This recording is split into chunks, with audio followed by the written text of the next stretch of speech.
বাংলাদেশের যে তরুণ নেতা, সম্ভাবনাময় নেতা এবং যাকে আজকে সমগ্র বাংলাদেশের মানুষ এবং যারা তারেক রহমান সবাই জানেন গতকাল দেশে ফিরে এসেছেন।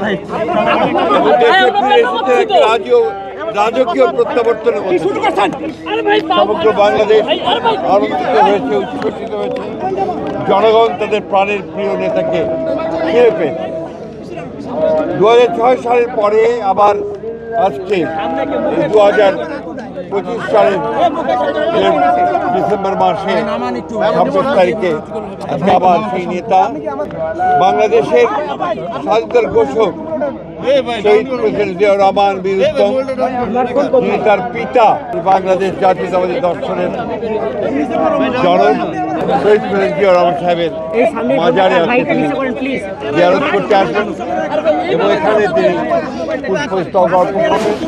সঙ্গে তার সঙ্গে থাকবেন স্থায়ী কমিটির সদস্যবৃন্দ এবং নেতা নেতৃত্ব। বাংলাদেশের রাজনৈতিক ইতিহাসে এই ধরনের রাজকীয় প্রত্যাবর্তন জনগণের স্বতঃস্ফূর্ত সম্বর্ধনা খুব কম নেতার পক্ষে পাওয়া সম্ভব হয়েছে। আজকে তাদের মধ্যে একটা নতুন আশা সঞ্চারিত হয়েছে। আর যে আশা স্বপ্ন তিনি গতকাল জনগণের কাছে তুলে ধরেছেন, তার একটি পরিকল্পনা আছে।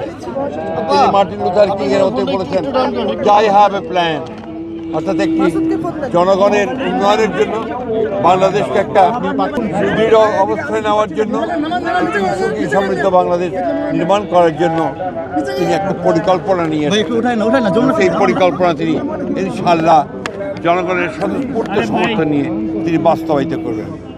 আমরা বিশ্বাস করি যে তারেক রহমান এই প্রত্যাবর্তন বাংলাদেশের রাজনৈতিক ইতিহাসে একটা পরিবর্তন নিয়ে আসলো, একটা ইতিবাচক পরিবর্তন নিয়ে আসলো এবং বাংলাদেশের যে রাজনৈতিক আকাশ, সেই আকাশে একটা সুবাতাস বইতে শুরু করলো। আমরা সবাই বাংলাদেশে দুটা দল নয়, গোটা বাংলাদেশে একটা সুখী সমৃদ্ধ গণতান্ত্রিক বাংলাদেশ নির্মাণের